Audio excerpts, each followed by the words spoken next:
Hello, sana mapansin, bakit kaya wala akong makuha kahit isang badge? So mga katiktik, ito po pala yung tanong ni Ma'am Marjorie po, no? So mga katiktik, baka naka-turn off lang po. Ngayon, ituturo ko sa inyo kung saan ito-turn on po. Okay, punta lang po tayo dito sa ating profile, hamburger. Ayan po.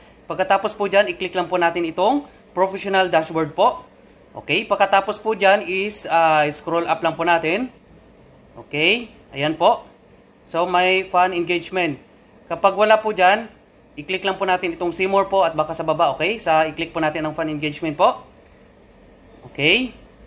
Pagkatapos dyan mga katiktik, dapat ito is naka-turn on. Ayan po, naka-color blue po. So pati itong rising fan po, kailangan nyo rin pong i-turn on po mga katiktik. So ganyan lang po kasimple mga katiktik, no? Sa mga nagtatanong po, ayan na po ang sagot po mga katiktik, okay? So paki-share naman po nito mga katiktik sa ating kapwa content creator po. At kung hindi ka pa po nakapag-follow sa akin, pa-follow na din po sa Katiktik channel po at nagtuturo ako ng tips and tutorial. Thank you and God